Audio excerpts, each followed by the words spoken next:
So excited to have Adam Ray on Jeremiah Wonders. Baby. Broken arm's not going to keep me down from interviewing one of my favorites. Dude, yeah, I'm glad that it's not. It would be great if you, not great, but just, I don't know what the word is, but if there was just some sort of epic epiphany you had when you broke your arm to where, like, as soon as you hit the ground, you were just like, I quit. And you just, like, everyone, all of a sudden you post on Facebook, like, I'm moving to, I don't know, Tibet, to try to, I don't know, become a chef. I'm just giving comedy up entirely. There's just because probably of my a fault. better scenario I could have improvised, but I think Hey, man. the viewers get what I was trying to say. Like, you just, like, as you hit the ground, you had this, like, career shift, Yeah. Like, but you can still, obviously, and you're proving it, like, a broken arm doesn't, it literally will not keep you down. No. But some people it does. Now, how did you have to look for inspiration in, like you see those commercials of, like, the old men where they're like, I, beat 7 different types of cancer and used to, lost both my legs in the war. And then, and then I popped a couple of Advil, and then you see them, like, running on the freeway with, like, metal legs. And you're like, that's a little more than Advil. Yeah, that's a little bit more. But also their determination, therapy. But their point being, they're running on the freeway with metal legs. So you're like, I broke my arm. I can't fold my cards yet. No. I mean, not if that guy's. I mean, I did, it happened on Monday, and I did kill Tony later that night and played sax and played Roseanne Barr as my character. What? Yeah. Nice. Can I hear you, Roseanne? Yeah, it's just kind of like Roseanne, Yeah. It's kind of annoying. Yeah. Did you make any racist comments? Everything you said probably well, was. Byron Bowers was on the panel, so Great. it was like perfect. Wow. Do people know that Byron is black? I think so. Yeah. I mean, if not, then his name is kind of black. Yeah. I feel like you should have said that in Roseanne's voice, just so people don't go, is Jeremiah racist? Just to be safe. Guys, the line is blurred. We don't know who's Roseanne, who's Jeremiah anymore. Yeah. Yeah, man. No, it is. I mean, you can, if there was a game show called What Color Is This Name, I mean, look, Adam Ray does not sound like you've never, and it's all, but I guess, you're all. What do you get? People go off their own ideas of what the names they've heard, like Benji Aflalo, like that could go either way. But then again, I don't know any black Benjis. That's true. So yeah, have you ever met a black Benji before? I mean, that sounds like the beginning of a James Taylor song. Have it. No, wait, think about this long and hard, because no one's ever tried a James Taylor impression ever. And you started to go into like a little bit of Sum 41. You said no. You said James, and I was right away like James Brown, and I was like, James Taylor. Wait, what? No, come on. That's called Do you have James that's called Taylor? a comedy curveball. What's that? I think you know what James Taylor. I think James Taylor's probably a little bit. Have you ever met a black Benji? Have you ever seen a Benji? That's black Benji. I'm going to Carolina in my He's like, oh shit, I've lost the crowd. He's like, Sing I the got to part they switch back know. into the hit. I wonder if he does ever try to improvise halfway through a tune. And people are like, no, go back to the classics. He's like, I only have one. Dude, that happened the first time I saw Sugar Ray, which also sounds like a James Taylor song. What's your favorite Sugar Ray song? Well, Fly, obviously. But that's just the first. I just want to fly. Yeah. And so it was Bumper. There's a black guy in that, right? There is, in the band, yeah. I'm in the time to fly. Oh, God. Do it as Roseanne. It's much softer. Hey, man, that was a spot on. Is he Jamaican? Yeah, a little bit. It's, Okay. I don't know. Yeah. He could be. So it was Bumbershoot. Put your arms around me, baby. Yeah. all around the world. That Got you scramble for me. Wait, see, I'm so bad with lyrics and songs. Is it What did you think it is? Statues Crumble for me? Statues crumble for me. Is that what it is? Uh-huh. Yeah. Oh my God, this is a big moment for me. You've been wondering that whole time? No, I just been thinking that I've been like making, because I don't ever question whatever I hear and I sing along to. I go, that's what it is. Yeah. And I go, I'm always going to sing that. Like Bone Thugs and Harmony Crossroads. You know, most of that I feel like I'm not singing accurately, but I don't care because it's more fun to be like boom, boom, boom, boom, boom, boom, boom. Tell me what you got, and when there ain't no man of God, your judgment comes, and then the judgment comes. Little bit of rigatoni and and then this one that for fire. No, there come, bit a bit of fettuccine Alfredo. Dude, what if they were just rapping the menu at Buca di Beppo? Right? This family style ravioli. And some fried mac and cheese. And would you like some more pasta with that? Whoa, Bone Thugs! If you're watching and listening, which we know you are, We know you are. This gets a lot of hits. I mean, they should have done some sort of competition where it was like, "What's your Bone Thugs?" Or "What's your crossroad?" Yeah. Well, that's the name of their podcast, and they just interview people about like, trials and tribulation. Like, what's been the thing what was your roadblock? In life. Do you think that It gets real analytical. Do you think that Bone Thugs are hard to understand, like over the phone, like whenever they make a fast food order or something? Oh, for sure. Yeah. I think you know what? I think one of the members of Bone Thugs is actually calling in to the show. I think he right is now. actually. I think he might be. Hey guys. Yeah. What up? Whoa, you sound way different. You just patched into the show somehow. Yeah. Wait. Is hello? Hey, this is Jerry Bone. Jerry Bone. Wow, you sound like you are on a planet of pure evil right now. Yeah, well, it's Look. Damn it. Help, man. Hello? When improv completely dies. Wait, no. Set this up. Damn it. What are you looking for? The bone voice. The bone? The deep one. Oh, the deep one? Yeah. Damn it. There we go. We're going to find this. Hey guys, it's... That hit. Hey guys, it's me, Jerry Bone. Oh, Jerry Bone. I'm sorry, dude. It took a minute there. I had an existential crisis because for a moment, we have Adam Ray as the guest on Jeremiah Wonders today. Oh, hell yeah. The guy from According to Jim. Yeah, was he on According to Jim? 2007, man. It was the season premiere. What did Adam do on that He episode? played the water boy. So Courtney Thorne Smith was trying to fuck, and he was like, chill, girl. According to Jim, you're still married. I think that was the dialogue. If it wasn't, it should have been. He actually the said name of the According show. to Jim? Well, you know how like in movies they'll say like the title at some point? Yeah, know? there's like a name for that. Like in Saving Private Ryan, at some point Tom Hanks looked in the camera and was like, we don't have time for this. We're saving Private Ryan. What? And you know what he didn't have time for? A second drizzle of food coloring on his icy on the snow cone. Yeah, people don't know that Tom Hanks was eating a lot of snow cones. A lot of Saving ices Private Ryan. on a lot of polar bear cups. Yeah, you know how Brad Pitt was constantly chewing on like cashews and like pigs in a blanket during Oceans 10 and 11? Wait, no, there wasn't Oceans 10, was there? I think so, right? Oh, wait. Oceans 12, 13. There's an Oceans 9 coming out with the Ocean's all-female 8. cast. Ocean's 8. Yeah, I just saw a slogan, the billboard, and it said, "There's for every con, there's a pro," and I was like, "Fuck yeah!" Do you ever think about Being in that movie, yeah, all the time, every goddamn night.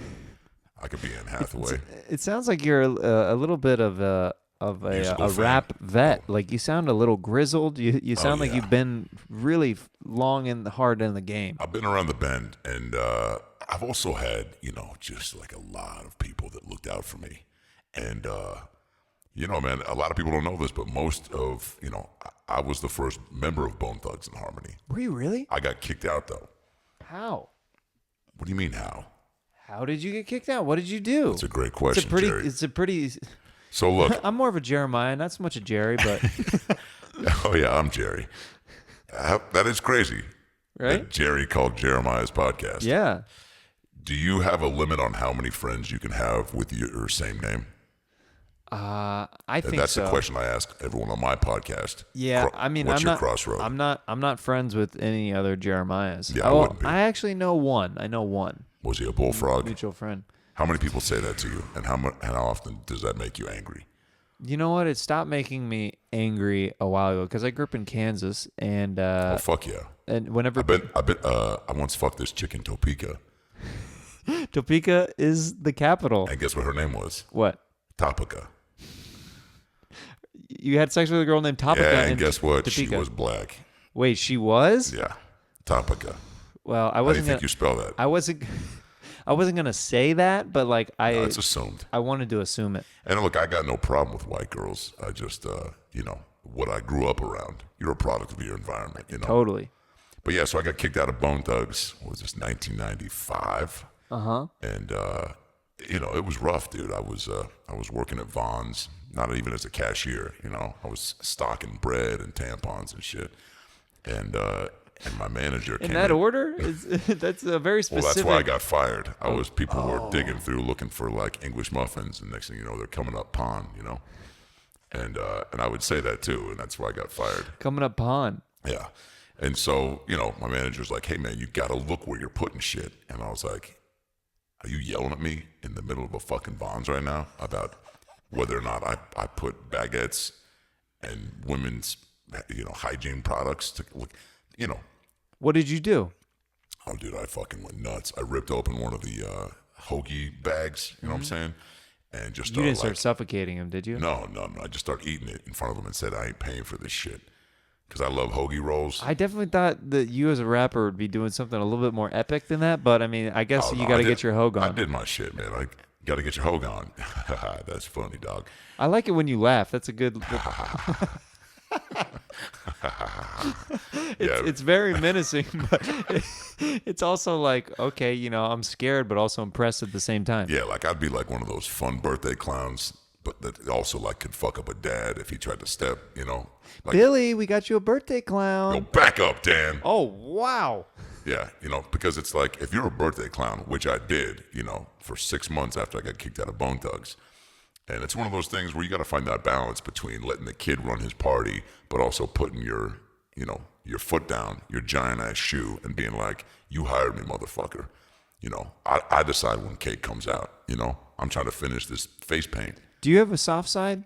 Because yeah. you sound so hard. Oh, like, no. I cry all the time, man. You know those videos? I'll go down YouTube rabbit holes of when like Army veterans will come surprise their kids at lunch, Yeah. They'll dress up as like a mascot in a high school basketball game, and the kid who that dad is attached to is at the line shooting free throws for like the championship, and all of a sudden the mascot runs onto the court, and everyone's freaking out because they're like, he can't be on the court, it's the championship, and then the mascot's like, psych, I'm not a bobcat, I'm Bob the dad, and the kid freaks out, and they have to cancel the game, and his team's pissed because they're like, we just lost the game because your dad showed up, So like those videos really tugged at the heartstrings, I mean, if you're not Also anything with Glenn Close in it, 101 Dalmatians even? Oh yeah, dude, that's dog movies.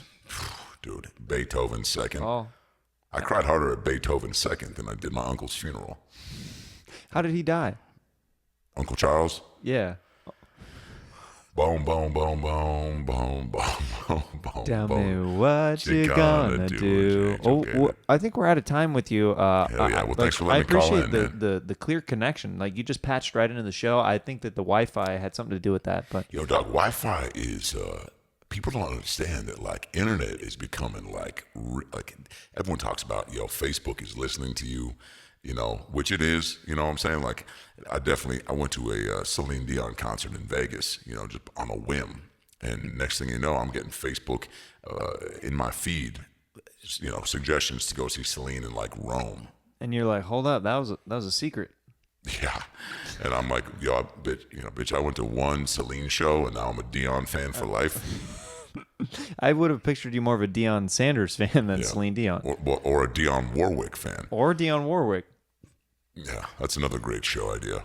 What's your Dion? Well, maybe you'll call in later. We can talk more about some different shows. I would love to, man. I love podcasts. Again, my podcast, What's Your Crossroad?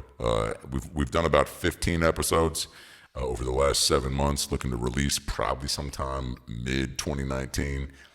Well, I could guess you can really carry a conversation. I appreciate it. I can talk about anything. No, man. I'm feeling it. Like name something. Name a food. No, I've tried to let you go multiple times, and you've really wanted to stay on the line. I got a lot of opinions, man, but I do got to get out of here because. Oh, you got to leave now. Okay, I understand. Yeah. Well, thanks so much for calling in, man. I appreciate you, man. Yeah. Dude, that was crazy. Dude, Jerry I was so shocked. Like, I mean, well, I didn't know there was other Bone Thugs, you know? yeah. That's what's great about music, like, and you know, and just the entertainment biz. Like, there's so many you know, things you don't know, hidden secrets, you know. Oh, yeah. Hollywood secrets. Little treasure maps and songs. Yeah. What does Sugar Ray really mean? With Stet, she's crumble for me. Yeah, what do they mean by What that? does that mean? Oh, well, that was that story. So look, I go to see him at Bumbershoot, which is a big comedy music festival in Seattle. Were we there the same year? Did you do the for jam that year? Yeah. When Tiffany did Rollin', and she was just hammered. Oh yeah, Tiffany Haddish, that was great. That was so great. That was that might be festival was strange because it was like the lightest attended. yeah. But we were also going up against Third Eye Blind and different bands like that. Macklemore. Yeah, that festival The when scheduling was kind of strange. it was when I went in middle school and high school. It was just the biggest thing ever, and it's still pretty popular. But it's gotten commercialized like any festival because of the popularity of it, and they jack up prices and security tightens up so kids can't be as fucked up. You know, I saw some kids walking around that were definitely tweaking, but like the percentages are way lower, you know, and so go see Sugar Ray, and it was one of the first concerts I went to. Third Eye Blind actually was also playing that. I think I posted something about a full circle moment when I was performing at Bumbershoot for the first time, because Third Eye Blind was one of the headliners, and they were one of the headliners when I went for the first time. And that was the first concert I saw, and now I'm on the same bill as them. Oh, so that that's was so kinda cool. I mean, not the same bill, but like on the Hey, man, Bumbershoot, the full poster that lists everybody on that, you know. It's not like it was like Third Eye Blind, Macklemore, Adam Ray. We're getting there. We're getting there. And so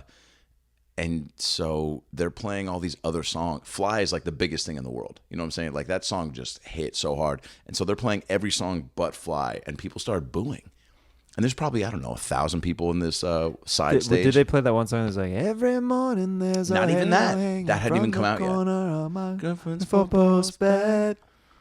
Yeah. I know it's not mine, but I'm feeling like you're giving in the random four-post bed.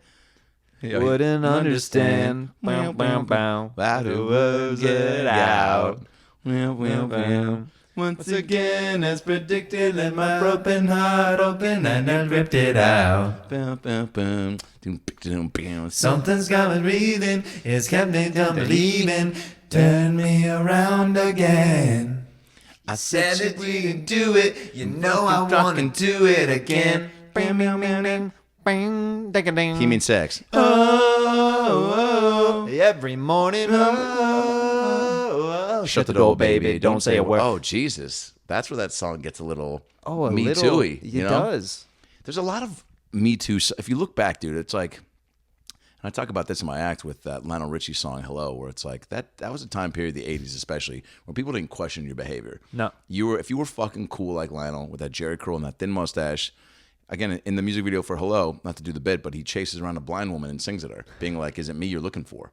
How fucking cool do you got to think you are to be like, to just see a blind woman, to see her literally reaching out, like, and I say in my act, I go, she paid for soup with a napkin. You think love's at the top of her list? And but it's like, but Billy Ocean, Get Out of My Dreams, Get Into My Car. Yep. Very rapey.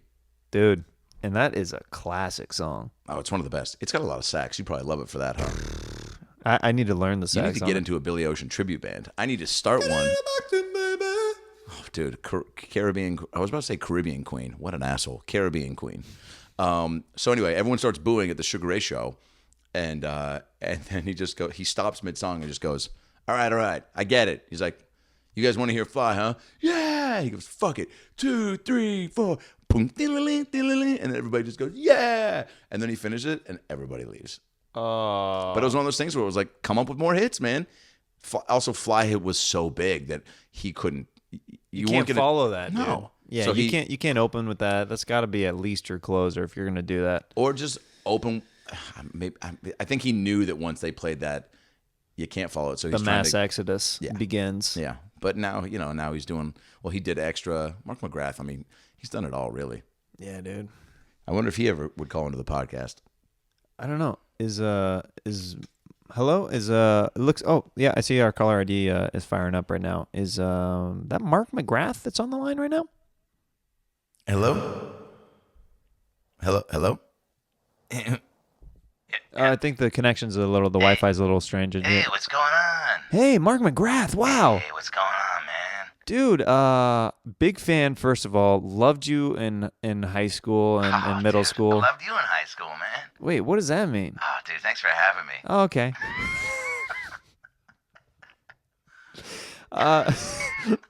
So, Mark, I'm a little under the weather. are you still touring, or are you too sick to tour? No, nonstop, man. The sickness ain't gonna get me down, which is actually the name of our tour, because I've been sick for about 15 years? 15 years, man. I've had rabies. A lot of people don't know that people can get rabies. It's not just a disease from rats. How did you get rabies? Funny story, Jeremiah. Can I call you Jeremiah? Yeah, that's my name. So look, rabies. I was hanging out with this guy, and he had all these weird pets, right? He had, like, Sure. a meerkat, and what's it? A bear sloth. Yeah, very, very Rare. It's a rare very bear. rare species of. Yeah, it's a rare bear. We've heard of Care Bears. This is a rare bear. And Yeah. it's a sloth. That was and a show that NBC passed on. Rare right? Bears. Yeah, huh? Yeah, where it was like, It's just different. well, they didn't give a fuck, you know. Care Right. Bears were all about like Love love and- and attention and compassion, and the Rare Bears were like, suck my dick. And for whatever reason, it didn't get past the censors for whatever reason. No, they tried to bleep out as much as they could, but look, the bears, it's assumed that they're naked. You know? Of course. So Well, also, they had little bulges in rare bears too. Like you could see the outlines of their dude, dicks. there were a lot of cock outlines. So I was hanging out with my buddy's animals, right? And he's got all these cages, Ace Ventura style, right? And there's just animals everywhere. Yeah. And I saw what I thought was a baby sloth bear. Turns out it was a rat, and this thing bit down hard on some Mark McGrath skin and drew blood and sucked that blood, man. And I tried to fling the rat off my arm, and yeah, man. So immediately I didn't think too much of it because I was like, I'd never been bit by a rat before. So my buddy's like, you should go to the hospital, man. I'm like, fuck you, and he wasn't a good friend of mine. So I Using that rare bear energy behind you. Yeah, man. And so I did finally go to the hospital because I started breaking out in hives and stuff, and they were like, "You got rabies, dog." It was a what's it called? Planned Parenthood. So they were just real like, "You got rabies, dog." Wait, you went to a Planned Parenthood to get treated for rabies? All the urgent cares were closed. This was in Des Moines, Iowa, by the way. Oh, okay. Well, that makes a lot more. I actually have family in Des Moines, Iowa. Oh hell yeah! Yeah, dude. What are their names? Oh, you want to know their names? Yeah, man. Todd, Teresa, Shout out to Todd. Tiffany. Shout out to the 3 T's. Yeah, aunts and uncles, man. Nice, dude. I got some aunts and uncles too. Yeah. Actually, my aunt Stacy. She used to work at a Hot Topic, She right? used to work at a Hot Topic. But then she got fired, and then went over to Billabong, right? If I Billabong. remember, I'm looking at your Wikipedia page on the iPad that's below me I right put all now. my relatives under my Wikipedia page. Aunt Stacy went from Hot Topic to Billabong to Zoomies. It looks like she ended up at Journeys after that. She went to Journeys, then she went to Porta Subs, then she went to Quiznos, then made a little stop at Subway, back to Togo's, And then she went to Which, and then she went to Mr. Good Sense. to Good Sense. Because in the Midwest, Des Moines, Yep. And then she went to Fat Burger, and then she went to Whataburger. Dude, she has had quite the laundry Burger list of Master. jobs. Oh, she's worked everywhere, dog. Yeah. But anyway, so I've been dealing with rabies, and it's one of those things where you go, the show must go on, And rabies, look, it only affects every 6 days. I'll shit my pants. But that's like Wait, the only side effect. that's see, and you can live with that. Like, Oh, dude, yeah. I mean, dude, the things that have happened on my tours, shitting your pants ain't nothing. do you ever give other girls rabies that you hook up with? No, you can't catch it. It's not a. You can only be bit and You can get bit by, and part of me was like, so like, when I got bit by the rat, I was like, maybe this is some Spider-Man Ninja Turtle shit. Wait, well, what kind of superhero did you think that you're going to turn into if you got bit by a rat? Rat Man, Yeah, but what's his superpowers? dude, not going around giving out rabies. Wait, that's his superpower, is just infecting Infect- other people with yeah. rabies? That Be sounds like- like a terrible superhero. Nah, because then it's like, people are sitting, because people, who wants to shit their pants? Nobody. You know what I'm saying? But guess who's shitting their pants if they cross Rat Man? Everybody, So Yeah, but imagine. but you said it's every 5 days, so you're saying that it's going to affect them like way later after they rob the bank. Imagine Rat Man's walking into like a Chase Bank, right? Okay, yeah. Looking to make a deposit, and somebody doesn't hold the door for him. He just turns around and goes. All you do is blow on them, and you get rabies. He has toxic breath? Oh yeah, dude, Rat Man's got it all. He's got 2 laptops. So anyway, this is some of the things I think about when I'm not Yeah, on tour. rare bears, rats. People don't know, man. Once I hosted Extra, I was like, I got that Hollywood bug. I got that juice. I started drinking the creative, beverage. And not just pressed juicery. I was drinking like, and I do drink a lot of kale. A lot of To combat the pants stuff. Oh yeah, dude. I mean, it's people are always going for the regular, like, beet juice, ginger. I'm all about like that. I mean, there's a lot of extra nutrients and things you just have to look for it. Well, as Ratman, could you eat trash Oh yeah, and yeah. digest it? And I do. Again, and that's some of that rare stuff you got to look for. Yeah. I'll sometimes go through the trash bin outside my apartment. I'm living in an apartment right now. That's fine. So, do you ever change the lyrics to your songs where whenever you get like really Oh, yeah. depressed, you're like, I just want to cry. Yeah, or I just want to die. Yeah, there's been I times. just want to die. There's been times. Man, I was eating. What's the worst thing you've ever had in your mouth? Old Frosted Flakes. That's the pinnacle. And I was eating a bowl of them, and I was being like, I'm sad. Like Tony the Tiger, but like a depressed version. Like instead of they're great, Yeah. I'm sad. Yeah. I get it. And look, old Frosted Flakes, if they sit out for a minute and they get soggy, dude, that is just like. Game over, dude. Freaking game over. Well, hey man, I gotta get back to the studio, man. We're working on a new tour coming up. What's the name of the tour called? Here we go. I love it. Mark McGrath, thank you so much for calling into the What's show. my name? Mark McGrath, thank you for calling into the show. Appreciate it, Jeremiah. Thanks for having me. Thanks, man. He got my name right. It's so nice to know that one of my childhood heroes knows who I am. Yeah, it's so funny. Mark McGrath is one of those guys that I've always been curious about. What's he up to? Post Sugar Ray, because Anybody that gets that big, you're like, what is going on? yeah, what's your life like? And what's your lifeline? Who's your lifeline? Who would be your lifeline if you were on Who Wants to Be a Millionaire? Oh, my lifeline? Your phone a friend. Because I used to have a you know gauge what? where I was like, if I couldn't consider this would- person a phone a friend, they're not a real friend. It would probably be my Uncle Ron. Because I used to play Trivial Pursuit. Did you play Love that board game? Yeah. He has one of Knows those everything. minds. He knows everything. Like he got close to being on Jeopardy. It didn't work out one time, but like So you could be like, what's Wayne Knight's character name in Space Jam? And he would know. I mean, he knows more like history and, Oh, okay. and stuff like that. I would call Adam Ray if it's literally anything pop culture. I don't know as much as people think. I mean, Josh Adam Myers always gives me a hard time for having so many deep cut 90 references. Yeah.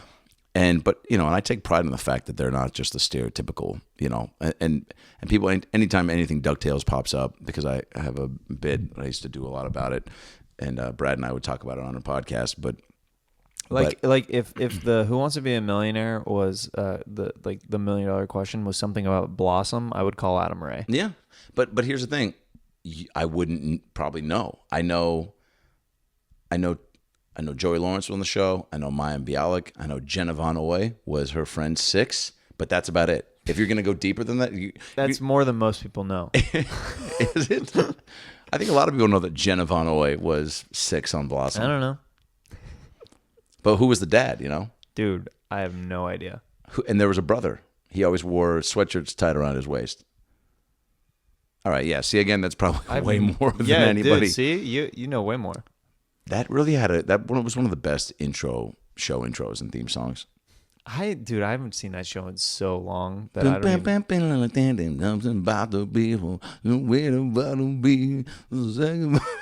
That's definitely not it. But the first part was pretty close. You're the guy that confident is like, I know every song. And then you just go into it, and then you're just like, this guy knows none of the words. But he knows like the tune like really well. Like he's obviously seen it a bunch. Tailspin, ready? Oh, tailspin. Oh, tailspin. Oh, tailspin. Oh, gummy bears bouncing here and there and everywhere. Rats and living around on pubic hair. They are the gummy All right, bears. Gummy Bears did definitely not have pubic hair in their Did lyrics. you watch every season? All right, you got me there. Yeah. So, Adam, I want to talk to you Yeah. about something serious, and it's your career. Oh no! Oh no! The worst It's segue over. into.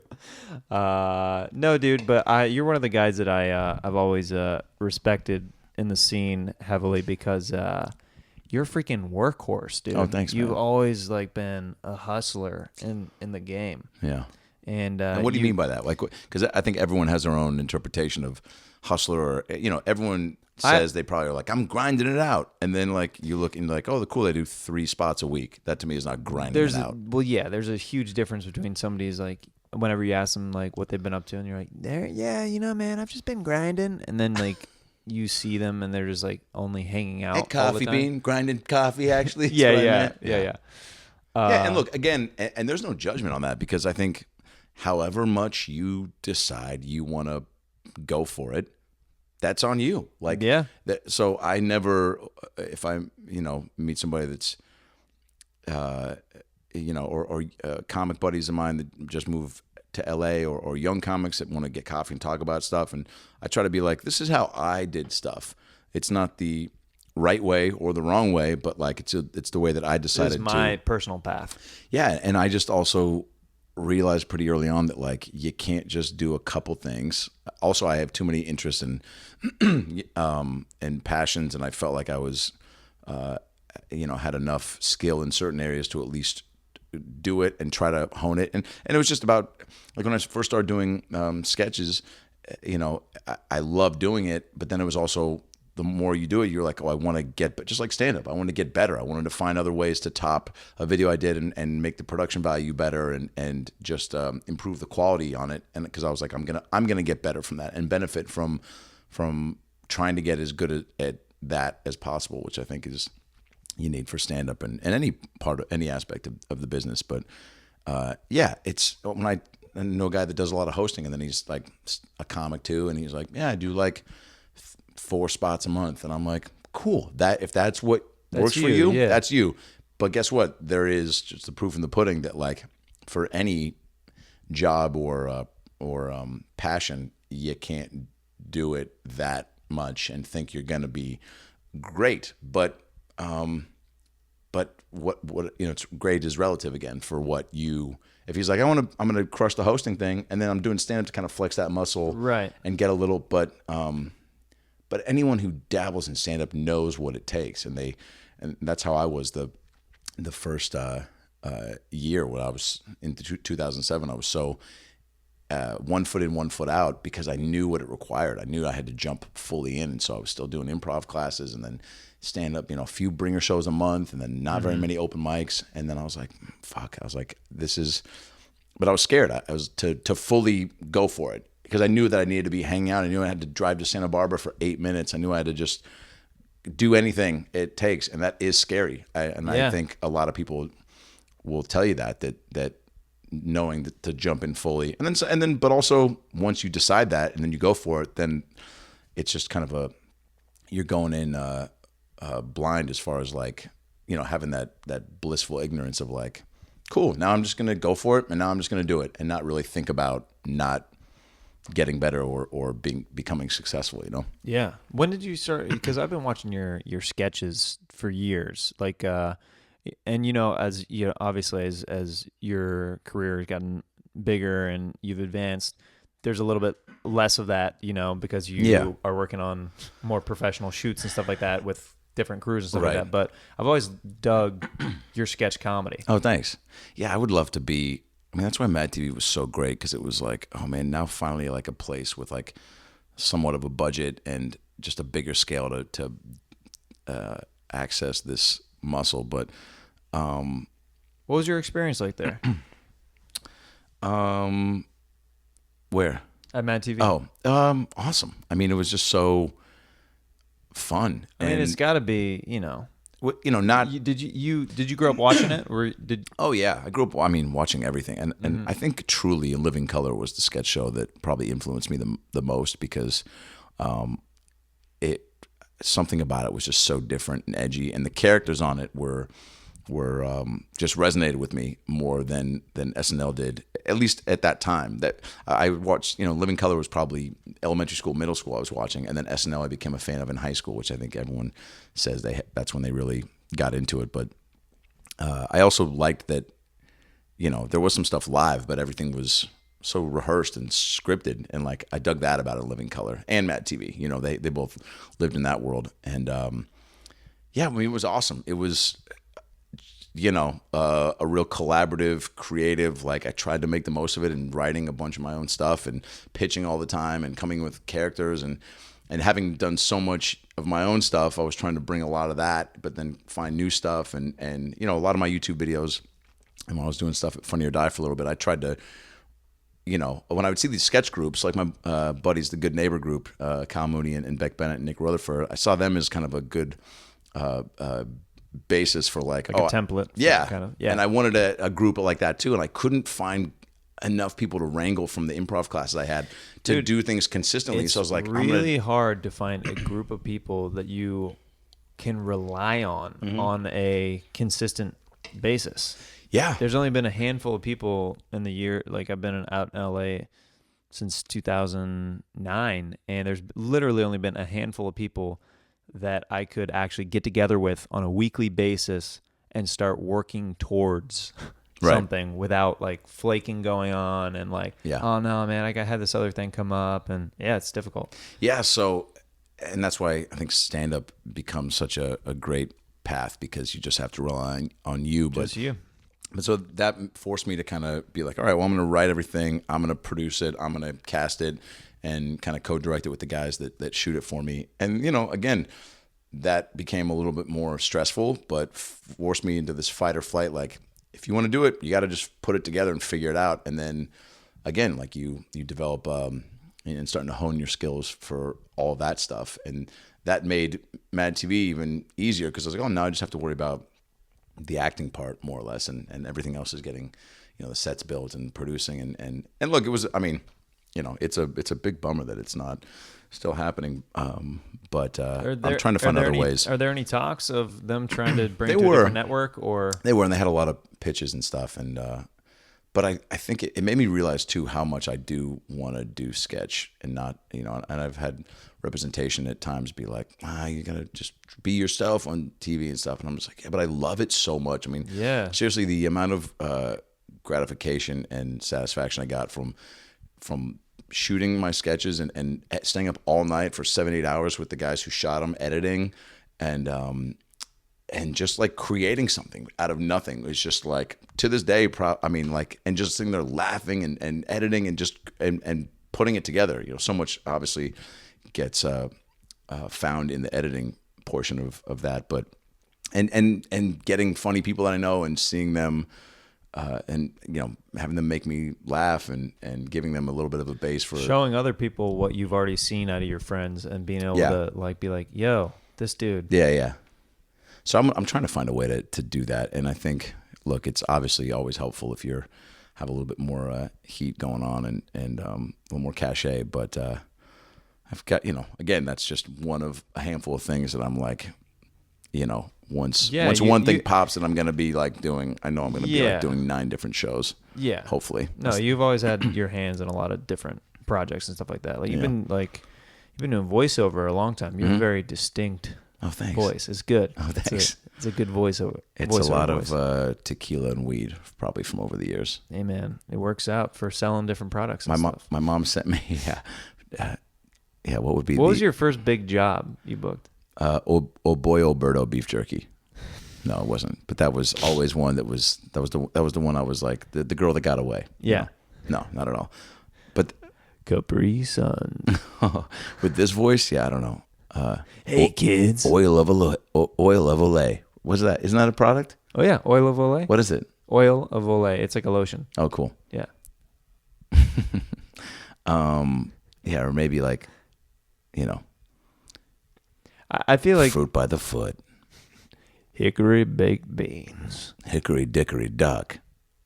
Do you want beans? It's 5:00. Of course you do. Guys, who is this Adam Ray guy? We have to book him. He started going off the script. He started rhyming. His voice, the improv, the ad libs. Shit. We got to book him right now.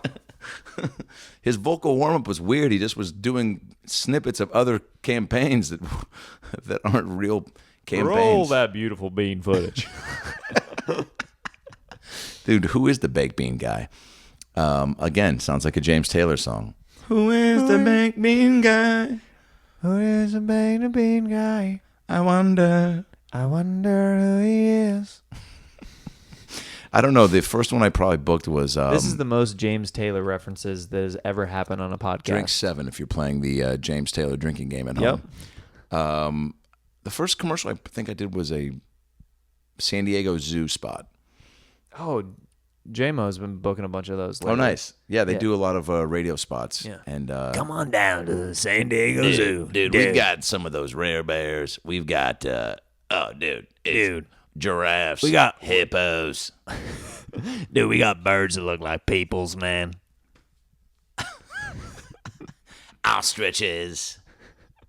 Hey, People. could We've got tigers with Washington Capitol jerseys on. Josh, could you take that again? You're saying ostriches a little bit strange. Oh, yeah. Lecca. We've got leccas. Yeah, man. Did that, and then I think I did a McDonald's radio spot, and I thought I was going to... Dude, it's so funny how you just don't know, like, how much things pay and whatnot, but I thought McDonald's radio, so I was like, I'm the voice of McDonald's. It was like one spot. And it It's was like regional, like one For city sure, in, yeah. in Toledo. Yeah. And it was just like egg McMuffin, or something, and that and they only use the part, so you can't even tell it's me. But yeah, doing a lot of cartoons now, which is cool. But I've also again, from auditioning now for voiceover for 10 years, I mean, the amount of cartoons and jobs that I haven't booked is just astronomical. Yeah, you But got to. that's the fucking, It's part of it. it's the grind, man. And you get better every time because you just get to flex that muscle of auditioning and whatever. And just but, getting more comfortable and becoming you.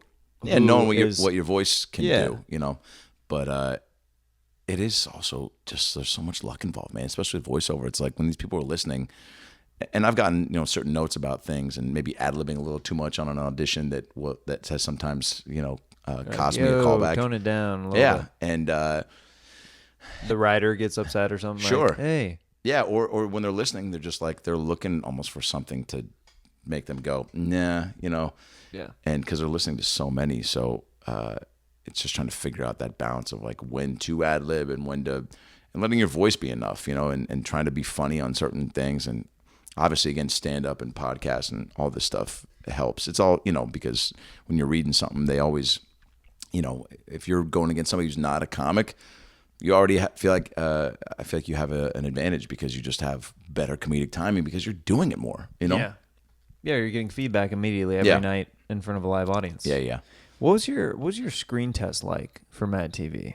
Because or I guess the audition process that led up to the screen tested- test, because I did, and I don't even know, this wasn't even that far into it at all. I did a showcase at the Laugh Factory that I don't know if we were on together. think you were on it. Yeah. So But after that, then there was like 4 pretty arduous auditions. Yeah. That were like a bunch of material where it was like you had to memorize like 7 scenes, and you end up doing like 2 of them.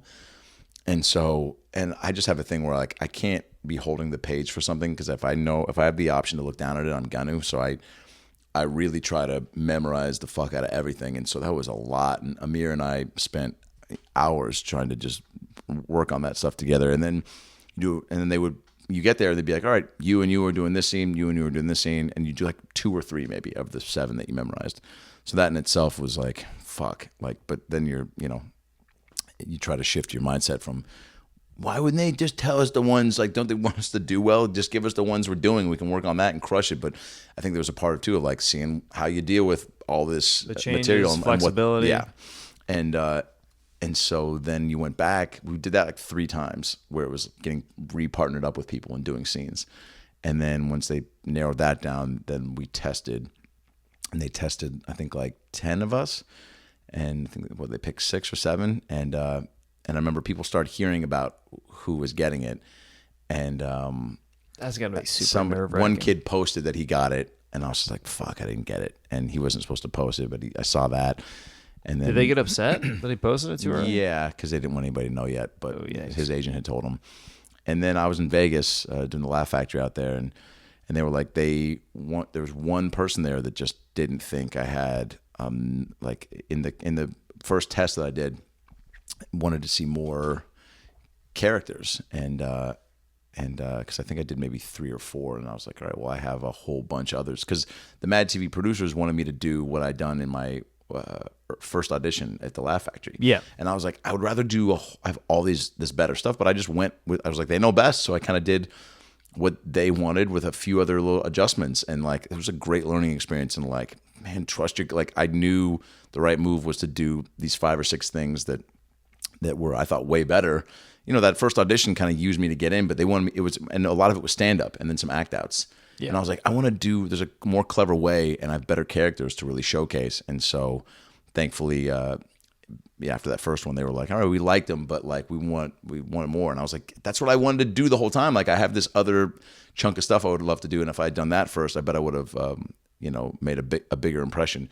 So I sent a tape of that from Vegas in my hotel room to them, and they were like, yes, come back and do that. And then I did that and then got it. So it was like 3 tests. So, I mean, in total, probably 10 auditions. I mean, it was just like, and then, and that's what's so crazy about it, is like, I felt so accomplished after going through all that and staying focused and really like getting good rest each night and not doing a lot of stand up in between, so I could really be memorizing all this shit and working on stuff. And the shows I would do, I would try to work on some of these characters and whatnot, and just get more comfortable doing them, even if I was pulling some new stuff in.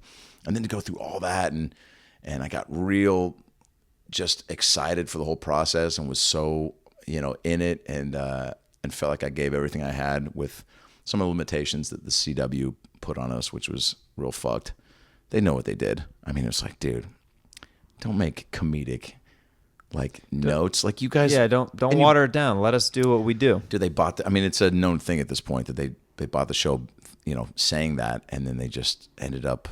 This first table read you had was so awesome. It was just like such edgy shit where I was like, fuck, this show's gonna be incredible. It's like, if they actually put some money into advertising, SNL is not even doing a tenth of just the material we were doing and the jokes we were making, and Piat Michael with this amazing Trump impression, what we had at our disposal. And then after that, table read things just started getting pulled, and then let's not say that, let's do that. And then I was like, oh no, it's happening. You could feel it, yeah. And but again, you chalk it up for all the positives from the experience, and I try to I don't have any negative feelings from it, because it was so awesome to do. How many people can actually say that they did Mad TV or did a sketch show in general? It's so funny. That was a year where I went from doing this game show with Eliza Schlesinger on TBS called Separation Anxiety, right into Mad TV, and then right into Ghostbusters, and then right into Mad TV, and then right into the show called Return of the Mac on Pop, on the Pop Network, with my buddy Joey McIntyre from New Kids on the Block. And it was literally like, I was like, oh, all these shows potentially, in my eyes, I was like, could go 3 to 4 seasons. So I was like, I have a foot in every world of like game show, sketch, and just a like a sitcom, kind of multicam, just straight up acting. and again, it's just like a great reminder that like this business is so flimsy. Like I was on top of the world being like, I wasn't rolling in dough by any means. I was just working and feeling very fulfilled on things that I was like enjoying and were showcasing, I thought, me in a variety of different ways. And then like, man, boom, just all of them not going any further than that. Anthony Mackie, who plays, is it the Falconer? What is he? He's one of the Avengers. Yeah. The Falcon Man. I haven't seen it. The guy with the hey, Anthony, wings. you're the shit. You're a great actor, but and don't take that personally. I haven't seen many of the superhero movies. You got to see Avengers: Age of Ultron. What's that? Avengers: Age of Ultron. Is it great? Well, you have to see the other Avengers movies leading up to it, but it's pretty great. We've got falcons at the San Diego Zoo. Lekka's friends with a falcon. Dude, she swallowed a falcon whole, man. Dude, it was wild. It, like midair, she just pounced and then like she swallowed the falcon. Cut, And Josh. The line is, we've got a whole new crew of zoo creatures. And action. Lekka is the cutest dog in the world. Cut, Josh. No, we're not looking for personal anecdotes right now. We're looking for you to read the lines right in front of you. Can we, do you need another second to just? No, I got this. Okay, so again, the line is, Yeah. we've got a whole new crew Okay, of great. zoo. A whole new crew of zoo. zoo. Pause. Creatures for you. All right. And action. I used to be in an all Jewish hip No, hop cut. named the Shekels. No, Josh. This, okay. Maybe there's a way we can fuse these two things together. Okay. Your personal life experience with the zoo. Yeah, So, okay, not a problem, man. How about this? How about, I've never seen so many fun creatures in one place. I've never seen so many fun creatures in this place next to my dog Lekka. No. Damn it. Cut. Josh, you're fired. Do I still get paid? Yeah. Yeah. That's hilarious. But yeah. Oh, Anthony Mackie. So he said at the roast of Big Poppy, we did this in Boston, and he goes, that was his one joke that really like made me go, oh yeah. He goes, Adam Ray, man. He goes, who the fuck is this guy? And then he was like, and man, Because you were dressed in character, right? yeah, I dressed as like an old Yankees fan, unrecognizable. Bill Burr, well, Anthony Mackie anyway, his joke was like, he's every show he gets on is canceled or something. He only does, and he was like, and he only does the reboots and they all suck or something. And I was like, oh fuck, and it was the first time I really was like, oh yeah, like the last 3 shows I did all just win a season, and I was like, and it made me had that really like nice insecure like actor moment where I was like, what if everything I do now just goes 1 season, and I'm the 1 season guy? But also, it's like 3 shows. That's not enough to be. Is this my cross to bear? Where's Jerry? What was your question? Oh, the Big Poppy roast.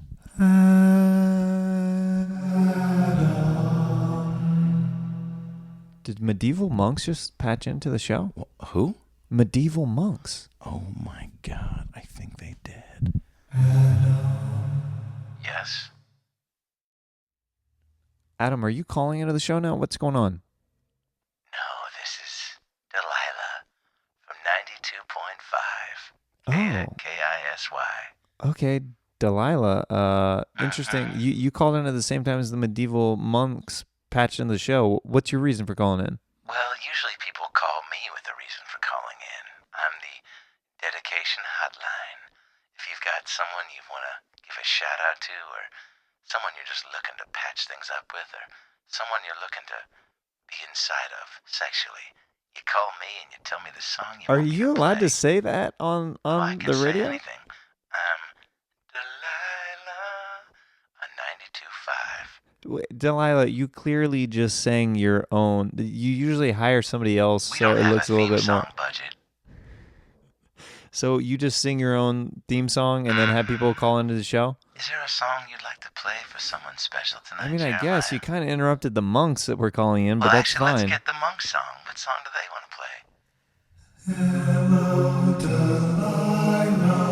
Well, that could be my theme song.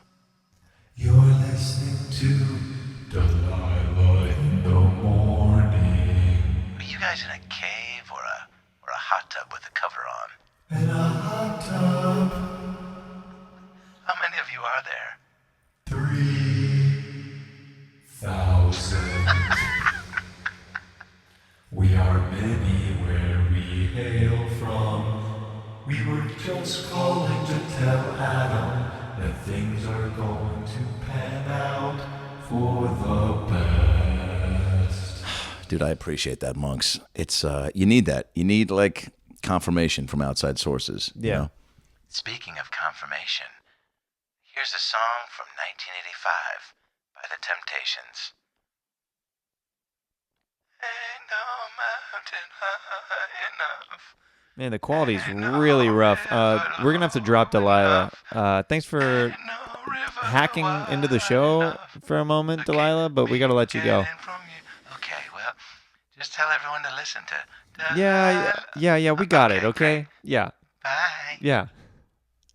Boy, Dude, that was a little rude. I was a fan of hers growing up, but I guess times change and people evolve. But boy, the production value of her show is.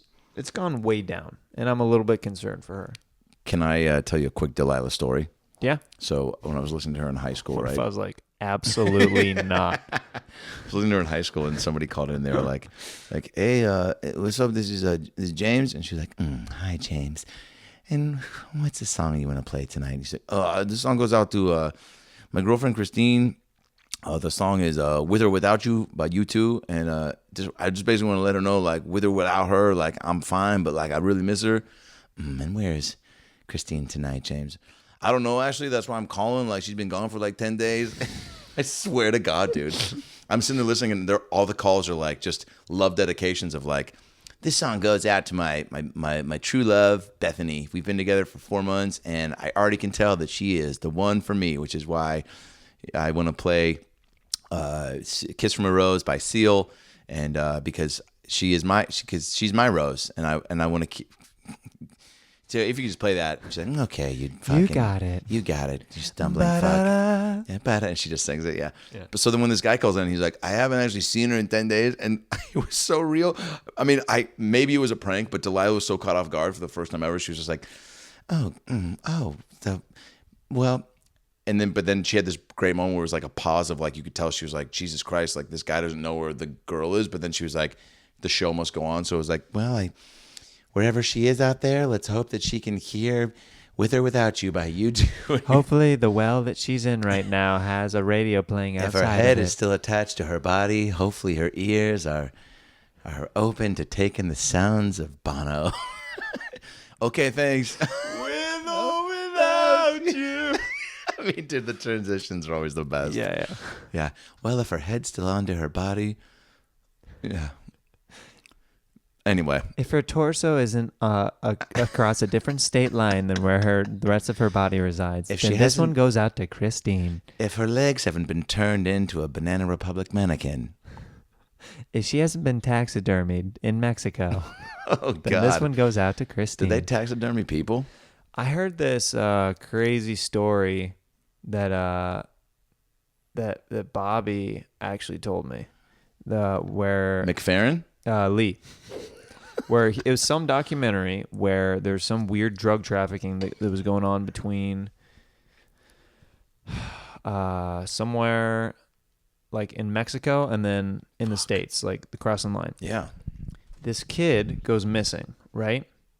Let's call him Mowgli. Okay, let's call the kid Mowgli, I guess. By the way, no joke. If I have a kid, definitely on David- the list of names that might. Mowgli, Sprite. You're not too far off. Bono Jr. Yeah. Tang. This is my son, Tang Ray. Sprite Ray's actually got Sprite Ray's pretty good. a good ring to it. Fanta. Fonterey. All of them sound like they could be superheroes. Yeah, beverages or yeah. I think there's a lot of like Surge. Sobe. Sobe. So this is Sobe Ray. I mean, yeah, I definitely live in a tent and I go to Burning Man twice a year. And Yeah, everyone's like, isn't it only once a year? And you go, yeah, but the other time's in your head. That one's just for me. So this kid, this white kid is going down to like Tijuana or somewhere with his family. He goes missing. Okay. They're looking for him everywhere. He's missing for a while. His mom is going back and forth on the border looking for her son. Okay. And all of a sudden, she looks in one of the cars and she sees her son in somebody else's car. And she goes over to like Get her son. get her son. Hey, what are you doing in there? Yeah. Any question is acceptable at that point. They had stuffed him with drugs, and they were using him to transport his body to transport drugs to and from across the border. And he was dead? He was dead. No, he was alive, and they had stuffed him. And he gave his mom a thumbs up, and he goes, "It's okay. No, he was dead. I'm making rent money." Yeah, no, like they had Wait, killed so she him. saw her dead son in the car. Yeah. Thought he was alive. Well, because they embalmed him or something. Where They weekend at Bernie'd him. Right, where it That's looked so like fucked, man. where it just looked like basically, God. you know, it was just a kid, because they're not going to search a kid. And whenever you're going back and forth on the border, they just Oh, how dude, messed up that is makes me so sick. Yeah, so thank Bobby Lee for telling me that story. It's some documentary that he recommended that I watch. I will he say loves that, Bob, watching messed up. I know he's got his finger on the pulse of what's thought provoking and also just really sick and twisted. Oh yeah, But there, I mean, dude, there's a lot of weird stuff out there. when you watch a documentary like that too, like what is like. Sometimes I'm like, if I'm gonna watch this, I have to be prepared to like take action afterwards. I can't just absorb this as fucked up material and then just sit and then go back to, well, time for bed, or or let me get some Fruit Loops out. I definitely don't watch those kind of documentaries before I go to bed. I did watch this documentary series called The Keepers on Netflix before I went to bed a few times, and it caused some weird dreams. I like to end on a positive note. I like to watch a lot of Curb before I go to sleep, or Last Man on Earth, or me too. something that's like light. Yeah, The Office. Or, Dude, you were on Curb. Yeah, Dude, that cool. was pretty cool. It was cool. I wish my scene was longer. We had so much funny stuff, but again, there were 2 Uber drivers in that episode, so the other guy had the bulk of the episode. But yeah, dude, it was unbelievable. I mean, it was one of those things too. Curb is my favorite show. Yeah. And so even just the audition, sitting in front of Larry David, and I went in Oh, twice. so you actually auditioned in front of him. Oh, he is just so involved, which is so cool. Like every audition, apparently, for any sort of guest star like that, he just is there and improvises up a storm with you. And I felt like I was in an episode, sitting down in the seat and starting to talk and hearing him behind me. I mean, it was an outer body experience. And the first audition went great, and he broke and laughed a lot, which is awesome. And hearing him laugh was just so crazy. And the amount of extras and outtakes and deleted scenes I've seen where he does break, I mean, it was just so fulfilling. And then I went back, and they had me do it in an accent. And then what was the accent that they wanted you to just try? an unidentifiable, like Eastern European, like my friend, you good? I have mince gum, whatever. Is the air temperature for? Do you audition for a lot of stuff like that? No. Yeah. This was just they asked if I could, and so You're like, yeah, of course I can. yeah. I mean, I've been doing voices and accents. I mean, there's a handful of accents I'm better at than others. There's some I just won't try if I know that it's not the best, or at least that I feel comfortable doing from. Even when I auditioned for The Heat, I had a beard and long hair, and it was this dirty club owner, and I went in doing it the first time with a similar accent where.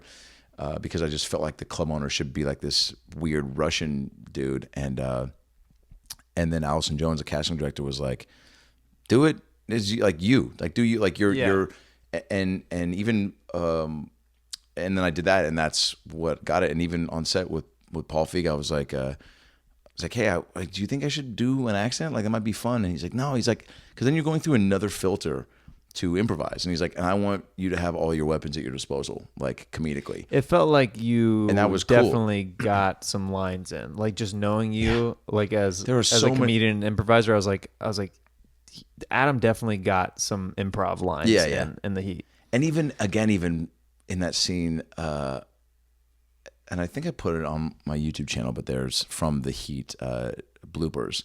But that scene when I'm with Sandra Bullock and basically just hitting on her in a booth. It's like she had gotten me to, she started dancing with me and,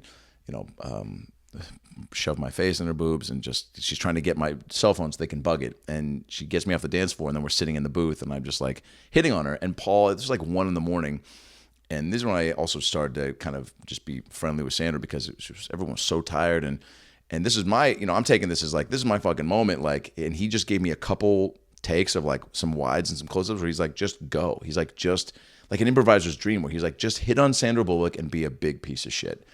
And I'm just like, oh man, like this is, so I'm just like, I'm just making up like, I'm like, yeah, like we got we got this Rolling Stone cover band coming in to play, like, a couple, like one of my friends knows the drummer in Vertical Horizon, and like he's like, yeah, and just all these trips, just all this bullshit, and like these different like theme nights I wanted to have, and the way that I wake up and determine like how I'm gonna shape my face dictates, how my day is gonna go, like just all this crazy shit. And I think at one point I was like, and this made the blooper thing where it was like we're really vibing right now, and I go air vibes. Like I can tell there's air vibes between us. And she's like, what? And I go, see, throw something at me. And she throws me like an air vibe, and then I catch it and then I eat it and I go, And like it was just like really weird. Like, but he just literally just let it go. And there was one take was probably like 12 minutes long and then finally we just stopped. And I was like, all right, there's some of those have to make it in. But again, like, and I learned this from him too, as far as just like when things should be less funny so that they're more believable. He's like, man, it's so tough. He's like, I couldn't put in a lot of your jokes because like I need the bad guys to have stakes. I need people to believe that you're a bad guy. Right. If the bad guys are super funny, people are like, oh, then what are they? Where's are they actually going to kill them later? Yeah. Like it takes you out of it if not Scooby-Doo, Right. Let's get into this next segment called Fanning Out. Yes. Fanning out. Questions from fans. I reached out to people on Instagram and Twitter and asked them if they could ask Adam Ray any questions. What would it be? And I got a few here for you right now. Did people respond? Yeah, a handful of people did. I love that. At J Means on Twitter said, what would you do? Your voice went up real high, by the way, so I'm Yeah. guessing it was like 4, and 2 of them are my mom's friends. I have 4, and 2 of them, Teresa and... Yeah. At J Means, what would you do to get the Supersonics back in Seattle? Oh, boy. Well, I'd do just about anything. Next question. No, Just about anything. I want a basketball team so badly back in Seattle, and I think it's going to happen. I would love to say 5 years or less, but we're probably looking at more 6 or 7. But also, who knows? They got the arena approved, and hockey's coming. What if they're like the Seattle Pearl Jams, everybody? Fine. Change the Yeah, name. like Kiss has that football team. Yeah. The Eddie Vedders. That, I once met Eddie Vedder at Bonnaroo. Oh, yeah? Oh, yeah. You did, Josh? Oh, yeah. He walked out of the show, and I was like, Eddie! And he was like, Josh, aren't you the voice of San Diego Zoo? Lecca. So, great story about Josh, our mutual friend Josh Adam Myers, a very funny comedian. Meeting Look him Eddie? up, creator of the goddamn Comedy Jam. Very funny. Meeting Eddie, Josh was not asking for anybody for pictures. He's actually like pretty good about choosing when to ask for pictures and not to. You know what I mean? He's like one of those guys that's pretty good, but he'll go for it. Yeah. He like had to get a picture. Yeah. With Eddie. You Yeah. know? So what I did was he asked me to take the picture. He's like, dude, this is so important. I need you to take this picture. Please make it good. I was like, dude, I got you. Not a problem. Yeah. I took like 3, and then the last picture, I turned it around and made it a selfie.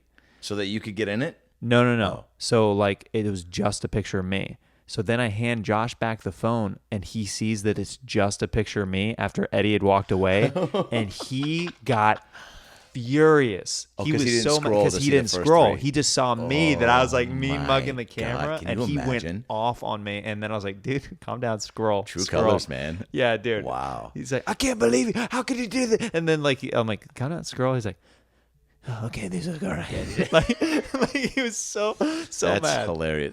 Because I wasn't getting in the picture. I was like, I gotta get a little bit joke out of this. for Like I'm you. not gonna ask What a this funny guy for a move. picture. That is so. Eddie Vedder is so cool too. That when he was walking out, he did that thing with Judd Apatow where they sang that song about Gary Yeah. Shandling.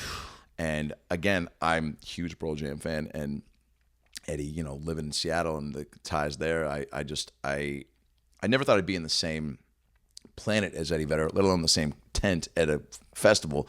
And he's walking out, and I just walk right out, and he's just out there kind of by himself, and he has a security guy there, and I was like, dude, just don't go up to him, approach him. He just got off stage. Yeah. It was very emotional. But then the other half of me was like, no, just fuck it. Just go, just do it. When else are you going to see Eddie Vedder?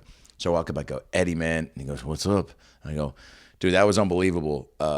Thank you for being here. And that performance was, you could tell you guys were just locked in. He's like, yeah, it was great. Yeah. And I was like, yeah, it was unbelievable. I was like, I'm from Seattle. He's like, oh, that's awesome, man. And I go, yeah. I go, dude, do you mind if I get a picture? And he goes, oh, man. He goes, no, right now, man. I'm still buzzing. And I go, buzz away. And then he looked at me weird. And then he walked away. And I go, you just told Eddie Vedder to buzz away. You thought for a moment That he was gonna be picture's- like, you know what? As a matter of fact, let's take the picture. Why don't we buzz right into a selfie? Yeah. Yeah. And then he, fuck, dude. And I was like, well, at least I had that moment, you know. But fuck, so cool. There's so many You just people. wake up like with cold sweats and you're like, buzz away. Why did I say that? Well, you can't plan for those moments. I mean, No. I'm sure there's been, I'm sure you got fans that have met you after shows and they've geeked out. Although I don't think we're at the level yet where people really would freak out. But who knows? No, I bet you got some about last night, like hardcore fans. we've got a couple that that are are- like, Adam. Yeah, they Yeah, comment on yeah. everything. They show up. I had a girl, after I did these New Kids on the Block cruises, flew from London to New York and brought me all these gifts and like fanned out hard. Yeah. Almost to the point of where like, you're like, okay, are these toys, covered in anthrax? Is anthrax still a thing? And then a love letter. It was a lot. But again, she coming from a sweet place. So I How are you able to handle that pretty well? Like, with yeah, because different it's also people? like few and far between. It's like, Yeah. what's really cool is that, when people, I feel like we got a good, chunk of people listening to About Last Night, but you get written things and when people come up and tell you face to face, that's when it's really cool, because then you just forget sometimes. You're like, oh yeah, I don't know who's really listening, unless, even if you just see a tweet about it, it's like, not that it goes, in one ear and out the other, but like when you actually meet somebody and they get specific about something instead of just like, I love the pod, when they're like, man, this guest was great, or this, like, then you really, it's cool, because you're like, oh, cool, you really like, it resonated on a deeper level, Yeah. Somebody just posted that he is cancer-free after 6 years or something, and that the podcast helped him get through that whole time. I mean, that was crazy, because, again, you do it because it's fun, and you hope it starts to grow in numbers so you can, just reach a bigger audience, and have everything is, synonymous as far as like, acting and podcast and stand-up. So obviously the more people that listen, the more opportunities you're going to get to do other cool things. But that was pretty awesome. It is. Yeah, I saw that. That was pretty neat, man. At LT Miles, what's the favorite insult you've heard about yourself? Oh man, favorite insult. Well, I like when people try to impersonate me. Like Ben Glebe was the first. Like, I didn't know Ben Glebe did it once at some party, and then like Brad did it, and Adam Devine, and they were all just like, "Hey, yo, man, what's up? I'm Adam Ray. Fucking yeah, I sound like Very I'm from." jabroni? Was that? Very jabroni? Yeah. You want to hear my Adam Ray? Yeah. Hey, it's me, Adam Ray, from the About Last Night podcast. Yeah. But see, even that's like so like, is it that raspy and gravelly? I mean, it's pretty down there, yeah. Dude, Jer, how are you, man? Yeah. Oh, dude, yeah. That's pretty good. That's my Adam Ray. I like it. I don't know if I do it in a character for an SNL reel, but I like it. Just because they'll be like, who? Like, wasn't he on the Mad TV reboot? You can't do Mad TV characters in an audition. Favorite insult? Oh, man.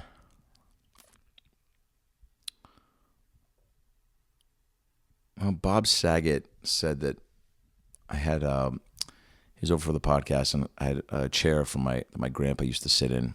When he passed away, my mom was like, what do you want from his place? And I was like, his hat, which I wore for a while because it was a dope hat, and then his chair that he always sat in. It was a cool old school recliner. And Bob Saget was like, that looks like somebody died and came on it in the same moment. He's like, it looks like an old schmegma chair. And I was like, and he goes, Jeff, and you look like the guy that buys chairs that people come in. He said that to me. And You're like, That's my grandpa's chair. How dare you? Yeah. That's a pretty good one. That's pretty good. That's yeah. pretty good. So saying I look like a guy who buys chairs that And people you're come like, in. but that is my. He might have. But he might have. I don't know. I don't know. I would like to think my grandparents were still getting down when they're old. You hear Betty White say, like, I still like the fact, and she's like pushing 90. We'd have sex with Betty White, right? Not like at the same For time. the story? But for the. I mean, if that's the way she wants Dude, it. Adam Ray and I tag teamed Betty White.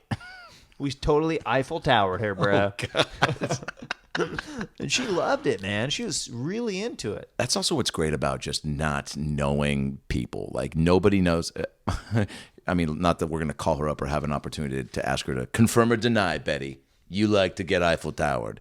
Like, if she didn't respond, you'd be like, oh, maybe you do, But until we know for sure, who's to say she doesn't, Yeah. I think maybe, She probably definitely doesn't, by the way. maybe our significant others would let us have a hall pass on that. Here's a premise to a movie. I think Hall Pass 2 with Betty White. Sweetie, Adam and I have the opportunity to have sex with Betty White. together. It's the only way she wants it. What are you asking? Can we do it? Please. And that's the trailer. Yeah, right. Ding, ding, ding, ding, Ding. ding, ding. What happens when two old friends meet up from college? Adam, you look terrible. I know. I buy chairs that people come in now. Wait, what? And finally get to go to a party that they never got invited to. Remember when Darren wouldn't invite us to this party?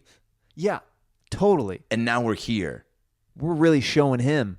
But all of a sudden, an unexpected party guest shows up that they've always been wanting to fuck. Oh, hey, boys, it's Betty White. Is that Betty White? I think she just said, hey, boys, it's Betty White. But why would she say her own name? I don't know. And is she wearing a motorcycle helmet? Dude, is she wearing a thong? Is she wearing a fuck me shirt? Does she have a tramp stamp on her lower back that says ins and outs welcomes? Half of the movie, the boys spend trying to decide if what she's wearing is what she's actually wearing until she takes it all off.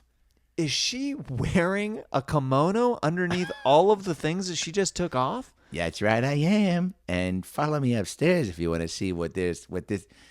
Cut, Betty. It's follow me upstairs if you want to see where this kimono leads to. Are we still filming the trailer? The boys follow Betty upstairs to see what that kimono leads to. The electric. Sorry, that was my the butt. electric lift. Wait. Oh, I thought I farted. It sounds like you're flatlining when you fart, Betty. My body's falling apart. I don't know what's going on. By the way, who's this other lady talking next to you? It's my inner monologue.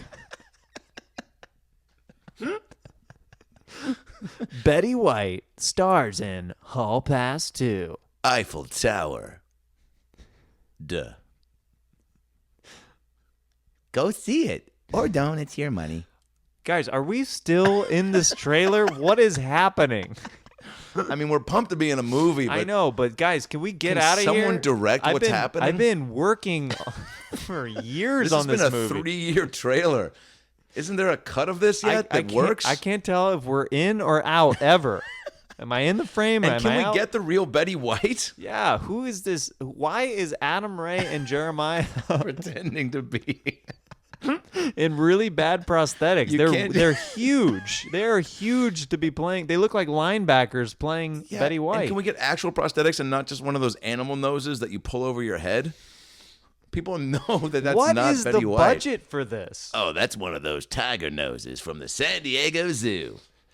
Lekka's new favorite hang. What's your next question? At Go F Your Mother 1. Hilarious. Love these Twitter names sometimes. What will your character be like on American Vandal? Are you a key character or more of a minor role? Oh, nice. I am a key character. Heck yeah. And I play Officer Crowder, who is one of the cops at the high school. Oh, nice. And I'm in a lot of the show. It's pretty dope. Right. That's great. When does it come out? I believe the trailer is going to drop in August and the show comes out in September. That's I think exciting, what man. is being discussed, yeah. That's awesome. Yeah, I'm pumped. It's, again, a favorite show of mine. And so That's cool that you've been able to work on so many shows that you have really enjoyed. Yeah, You know? yeah. Now if I can only get on, insert show that would sound funny to work on. Well, this next question at Napa Life 25 Nice. asks, how was working on Arrested Development, which I'm sure is another show Awesome. that you really like. Yeah. I mean, who doesn't love great comedies with, I don't know if legends are the right word because they're not old enough, but I think Will Arnett and Jason Bateman are two of, and Michael Cera are, and the whole cast, quite honestly. And even Tambor, like, fuck, man, that sucks that he's such a creep. But, yeah, man, Will Arnett, all my scenes were with him, and that guy's just a pro, dude. He just knocks it out, and he seems like he almost, doesn't really know what's happening, and then all of a sudden he just locks in and crushes, and every take is different, and he's so specific, and you can tell he's just made a lot of bold choices, and he's also, I think comedy is just so second nature to him, and and being just delivering all the time that he just goes into another gear, and it was pretty awesome to act across from. But yeah, that was just, again, 2 episodes, but I think but one of super your fun. castmates, Michael Cera, is actually calling into the show right now. Hello, Michael, is this you? Hey, Oh my God, this is crazy. is Adam Ray on the show today? That's me, dude. What's up? Hey man, I just miss our talks from being on set. Yeah, well, you actually weren't. Oh no, you were on set that day. Yeah, I I was couldn't- on set yeah. that day, yeah. That was a. You don't remember? I do. Mike, do you actually remember the first time I met you was on a plane to Seattle, and I was sitting in the 3rd row, first class, and you were in the 1st row, and I saw you, and I have a friend who knows you really well, Max Winkler's, Henry Winkler's son. Oh yeah, of course, I love Max. Yeah, and you guys did this web series back in the day called Clark Oh, and and Michael. Michael. Yeah, which Yeah. you and Clark Duke. And Max directed that.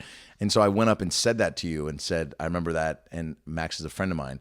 And remember, it was as you were walking out of the terminal and you walked faster as I started to approach you. Yeah, Because I gotta go real quick. yeah, you did that. And it made me feel, I've never felt so emotionally crippled in public before. Because Because I'm kind of you like, looked at me like I was trying to put my finger in your ass, and I was just trying to find a common ground to hopefully have a conversation mid baggage claim pickup. and I'm not like the strongest man, and so that you probably took that to heart a little bit more. Yeah, you just looked at me like I had an ulterior motive, Yeah. and my hands were in my pockets, so I think it was pretty clear that fingers weren't going to be used in any sort of. But you were rock hard whenever you asked me that question. Well, that's only because I fan out, my whole body fans out, Shit, I met Paul McCartney once, and I was super. My dick's never met him, so it was like, I can't. Hello, is it me you're looking for? What a crazy thing if you were just to get super hard when you met like That'd be the worst condition ever. To like anytime you got excited around somebody, what like if that was a condition? it probably is. Yeah, definitely. I've heard that it's a real thing. Mike, how many people have gotten hard around you before? I mean, they're not like a baker's dozen. That's a solid amount of boners. Yeah, and there's a lot. Mike, where are you right now? Where are you calling from? I'm actually at Machu Picchu right now. I'm just The restaurant? No, just the actual like Oh, the mountain. like the dig site. Machu Picchu. Where is Machu Picchu? No, like somewhere like something. Nice.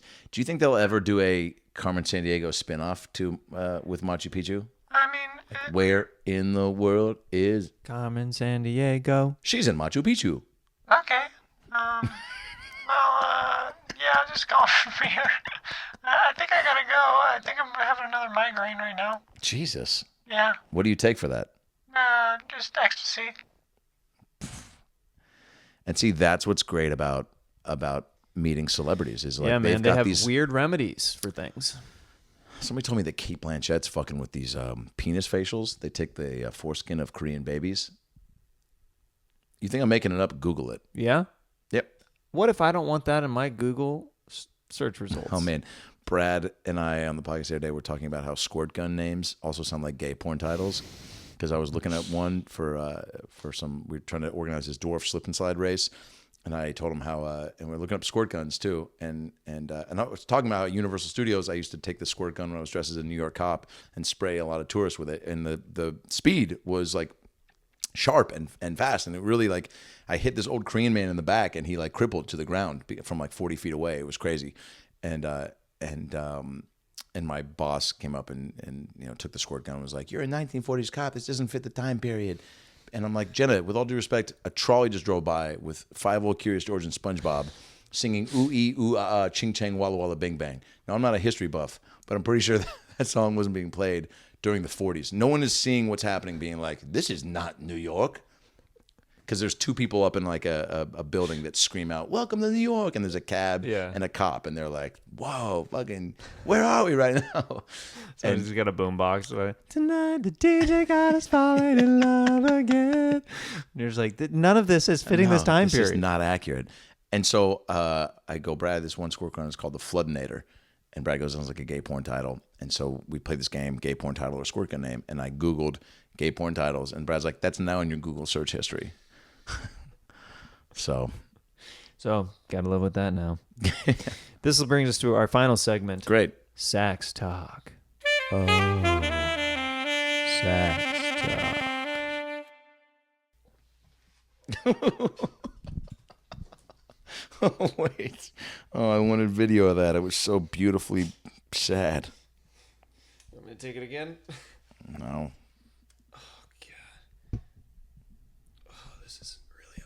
Oh, boy.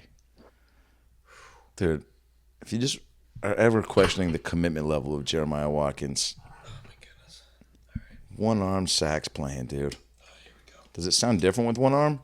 Oh, well, I'll end up playing with the 2.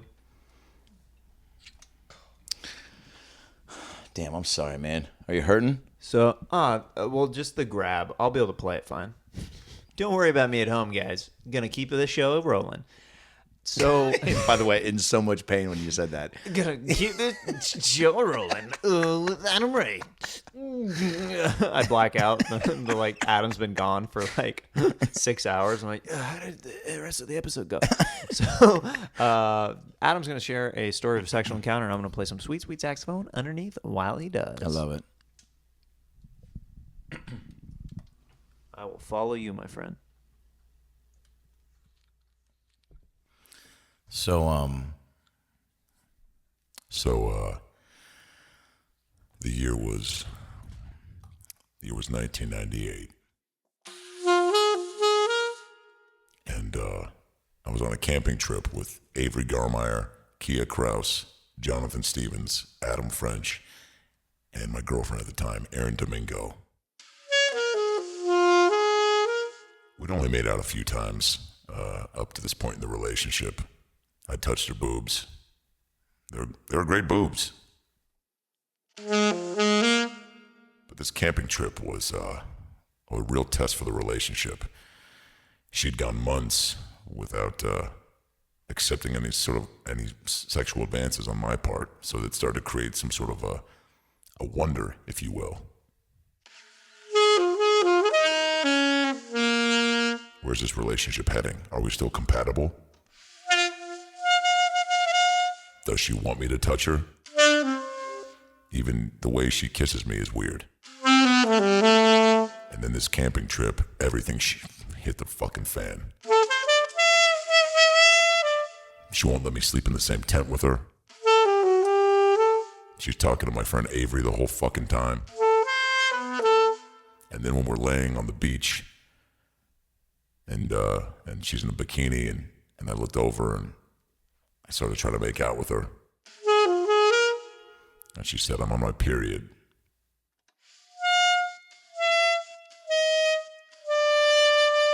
I said, "What does that have to do with making out with me?" She said, "It just does. You don't get it." I said, "Okay, fair enough. I don't get it. I also don't get, again, why kissing me has an effect on your period." She said, "We're camping. Can you just chill out?" I said, "You've been talking to Avery the whole time, and you won't let me sleep in the same tent with you. We're 15. We should be fucking touching each other and making each other come. And then there was a little bit of break in the conversation, and I leaned over to try to instigate another moment of connection. And I noticed what I thought was a piece of dirt nuzzled up to the inside of her left bosom. And I leaned over slowly and seductively, and I kissed her on the neck, and I said, "Here, let me get this real quick." And I started to pick what I thought was a piece of dirt off the inside of her boob. And she just slowly turned to me and stared at me, wondering, confused. Why is he trying to pick this off of my tit? And then I said, "Boy, this is really on there." And she says, and I quote, "That's my mole."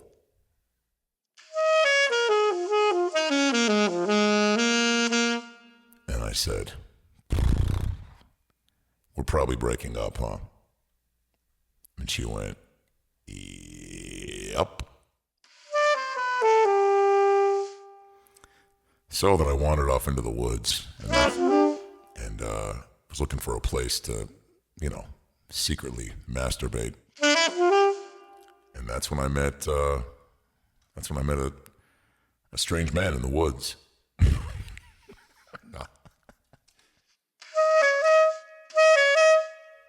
Was that the Sports Center theme?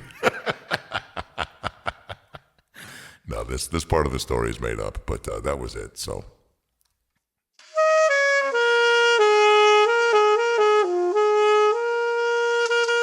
Aaron's now happily married with, I think, 4 kids. So, everybody moves on the way they're supposed to move on. So, but I wonder what could have been? Sure. Do I wonder, hey, maybe if I didn't try to pick her mole off her boob, we might have, patched things up on the drive home? Yeah. But guess what? It's all good, baby. Wow, thank you for that rousing sax talk. Dude, what a great segment. And the sax is really the perfect background for any sort of sentimental story. It's a good time. My mom wanted me to play the sax. I played the clarinet for about 4 years and how'd you like it? Loved it. She even sent me to music camp to transition to the sax. She was like, it's a woodwind family, and it's and even the sax teachers were like, same reed situation, the fingering is pretty close to the same. You should be able to jump into this. And I remember even like she was dating this guy at the time. This was shortly after my folks split up. Thanks for bringing that up. And she's dating this guy, and he came over and he was like, "You want to borrow my saxophone?" I was like, "Dude, no." Like, also, it's one of the most intimate things. It was also a weird case, and I was like, I know you're fucking my mom. This isn't gonna make me be more okay with that. You know what I'm saying? Want to borrow my sax? Hey, I'll let you suck on the same thing that I suck on, and then I'm gonna go visit your mom later. What do you think, huh? Yeah, so we can be a happy family. All of us swapping spitting fluids. Yeah, it'll be the best. Yeah, you're a real cool stepdad, huh? Freaking idiot. Yeah, it was Joe Piscopo. Hey, what are you? He started to do Trump. I started to do Joe Pesci. Oh, Joe Pesci, Joe Pesci. Joe Pesci, much high up here, I would actually be pumped if Joe Pesci was my stepdad. I mean, I love my current stepdad, but if I had like a step, Mom, what are you doing? Dude, I would love that. Where's my saxophone? Oh God. Hey, Adam, you want to play my saxophone or what? I would love to, Joe Pesci. Okay, yeah, just call me Uncle Joe, okay? Fuck yeah, dude. All right, it is there are used reeds, okay? So you're gonna have to pop in your mouth the same kind of reed that I've been putting in my mouth. Is that okay with you, son? Definitely okay with that. Joe, you're one of my favorite actors of all time. So the fact that you're even here right now is blowing my mind, dude. Do you want to go see this new Betty White movie with me? You know what? I'm gonna buzz away right now. And that's how you wrap up a podcast.